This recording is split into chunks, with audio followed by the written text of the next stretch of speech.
निशिगंधाच्या झाडाला आज आपण ही जी खते देणार आहोत, या खताच्या वापरामुळे झाडाची वाढ ही चांगली होईल. त्याचबरोबर झाडाला कळ्या आणि फुले देखील ही भरपूर प्रमाणामध्ये लागण्यासाठी ही मदत होईल. नमस्कार, स्वागत आहे तुमचे आपले यूट्यूब चॅनेल SP गार्डनिंग मराठीमध्ये.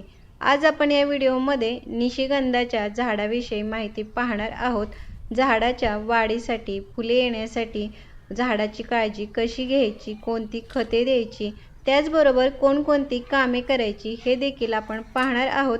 तर त्यासाठी व्हिडिओ कुठेही स्किप न करता शेवटपर्यंत नक्की पहा. निशिगंधाच्या झाडाला भरपूर कळ्या आणि फुले येण्यासाठी आज मी आपल्या प्रत्येकाच्या घरामध्ये असणाऱ्या या चहा पावडरचा वापर हा करणार आहे.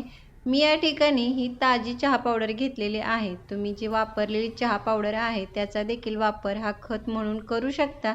मात्र जी वापरलेली चहा पावडर आहे ती स्वच्छ धुवून सुकवून नंतरच त्याचा खत म्हणून हा वापर करावा. जेव्हा आपण ही अशी ताजी चहा पावडर घेतो तेव्हा मात्र त्याचा वापर हा प्रमाणशीर करावा. कारण कोणत्याही वस्तूचा वापर जर प्रमाणशीर केला तरच त्याचा चांगला असा हा फायदा होतो. चहा पावडरमध्ये हे नायट्रोजन, पोटॅशियम, फॉस्फरस हे तिन्ही घटक हे भरपूर प्रमाणामध्ये असतात. त्यामुळे आपल्या झाडाची वाढ ही तर चांगली होतेच, पण झाडाला भरपूर कळ्या आणि फुले येण्यासाठी देखील ही मदत होत असते. कुंडीमध्ये लावलेल्या या फुलांच्या झाडांच्या चांगल्या वाढीसाठी, त्यांना भरपूर फुले येण्यासाठी हे वेळोवेळी योग्य ती खते देणे हे जसे महत्त्वाचे असते, त्याचप्रमाणे झाडांना योग्य प्रमाणामध्ये हे सूर्यप्रकाश, पाणी हे घटक देखील मिळणे तितकेच महत्त्वाचे असते. निशिगंधाच्या झाडाच्या ह्या चांगल्या वाढीसाठी, भरपूर फुलांसाठी या झाडाला दिवसभरामध्ये एक 4 ते 5 तास एवढे भरपूर असे ऊन मिळेल अशा ठिकाणीच हे झाड लावलेली कुंडी ठेवावी. म्हणजे आपले झाड हे चांगले वाढून फुले देखील ही भरपूर लागतील. आता या झाडाला पाणी किती द्यायचे, तर या झाडाला पाणी अगदीच कमी किंवा जास्त देऊन चालत नाही. जेव्हा कुंडीतील माती ही वरच्या बाजूची थोडी कोरडी होईल तेव्हाच या झाडाला पाणी द्यावे. मातीमध्ये हा ओलावा राहील इतपत या झाडाला पाणी मिळणे हे आवश्यक असते. त्याचबरोबर 15 ते 20 दिवसातून एकदा तरी कुंडीतील जी माती आहे ती अशा प्रकारे हलवून थोडी मोकळी करावी. त्यामुळे माती ही भुसभुशीत राहते आणि मातीमध्ये हा ऑक्सिजन खेळता राहतो. त्याचप्रमाणे अशा भुसभुशीत मातीमध्ये जेव्हा आपण पाणी देतो किंवा कोणतीही लिक्विड खते देतो तेव्हा मातीमध्ये ही व्यवस्थित मिक्स होतात आणि आपल्या झाडांना त्याच्यातील पोषक तत्वे ही व्यवस्थित पोहोचत राहतात. निशिगंधाची जी फुले आहेत ती अशा प्रकारे झाडावरती 1.5 ते 2 फूट लांब अशी एक दांडी तयार होते आणि त्याच्यावरतीच कळ्या आणि फुले लागत असतात आणि फुले देखील ही गुच्छामध्ये येत राहतात. आणि ह्या ज्या दांड्यावरील जी फुले आहेत ती सर्व उमलल्यानंतर त्या काढून टाकायच्या. म्हणजे आणखी नवीन दांड्या तयार होऊन आपल्याला भरपूर अशी फुले मिळतील. जर ह्या काढून टाकल्या नाही तर झाडाची जी एनर्जी आहे ती ह्या जगवण्यामध्येच ही खर्ची होईल आणि आपल्याला लवकर नवीन फुले ही मिळणार नाहीत.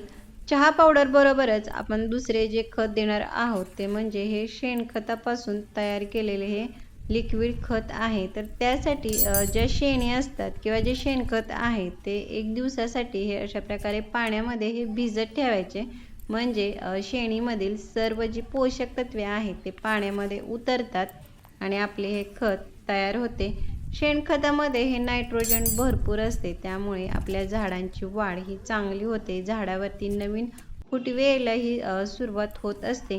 तुम्ही असेच कोरडे देखील शेणखत देऊ शकता, पण अशा प्रकारे लिक्विड खत दिल्यानंतर झाडावरती त्याचा असर हा लवकर होतो. आता हे खत देताना देखील पाण्यामध्ये डायल्यूट करून नंतरच आपल्याला वापर हा करायचा आहे.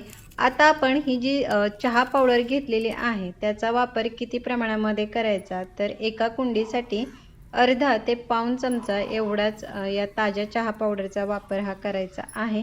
जर तुम्ही वापरलेली चहा पावडर जर झाडांना देणार असाल तर तुम्ही 2 ते 3 चमचे देखील हे देऊ शकता.